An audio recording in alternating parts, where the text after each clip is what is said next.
नमस्कार माझ्या शेतकरी मित्रांनो आणि भगिनींनो, बघा, आपण जर दुपारी फवारणी घेतली सकाळी दुपारी तर आपल्याला तेवढा फायदा होणार नाही.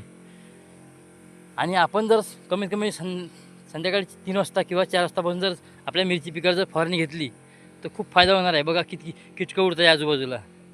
आणि हे फवारणी घेतल्यानंतर आपण सकाळी जर फवारणी घेतली तर हे जे मल्चिंगमध्ये बारीक बारीक छिद्र आहे, या छिद्रामध्ये किंवा जमीन उरली आहे, या जमिनीमध्ये सुद्धा कीटक लपत असतात.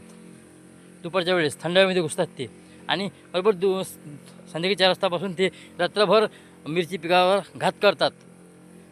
म्हणजे खोडातून जे जे फळाचे जे फांद्या आहे मिरचीचे, त्याच्यातून रस ओढतात. आणि रस ओढल्यानंतर जमीन पण जे अन्नद्रव्य मिळणार आहे आपल्या मिरची पिकाला हे मिळत नाही. त्यामुळे मिरचीचे जे पानं असतात ते पाणी सुकल्या जातात, कोकडे होत असतात मित्रांनो. त्याच्यामुळे आपण जे आपल्या शेतातले जे मिरचीचे पीक आहे याला आपण कमीत कमी दुपारी 3 वाजतापासून किंवा संध्याकाळी 4 वाजतापासून फवारणीचा निर्णय घ्या. आता हे बघा, हे क्षेत्र एकराचं क्षेत्र आहे.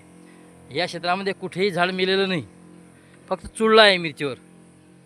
आणि काही काही झाड आहे असा व्हायरस, पण मिरची निघत आहे मित्रांनो. हा शेतकरी हप्त्यातून एकदा फवारा घेतो. आणि मी या शेतामध्ये फवारणी मारत असतो मित्रांनो. 8 दिवसा पण मिरची निघत आहे. त्याच्यामुळे आपण सुद्धा आपल्या शेतात फवारणी घेताना संध्याकाळी 4 वाजतापासून किंवा दुपारी 3 वाजतापासून संध्याकाळी 6 वाजेपर्यंत फवारणीचा निर्णय घ्यावा.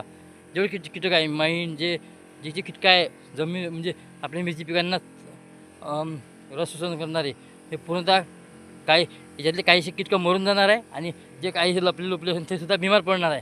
आणि हे सुद्धा काही दिवसानं पोलीच्या रूपामध्ये त्यामध्ये मिळत जाणार आहे. ठीक आहे. प्रत्येक मी आपल्याला शेतीविषयक माहिती आणि आपल्या हवामानाची सुद्धा माहिती देण्याचा प्रयत्न करतो आहे.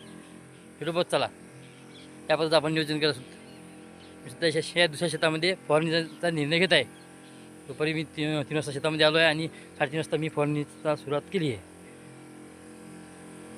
एका एकराला मला 1 ड्राम फवारणी लागते. बरोबर, चला.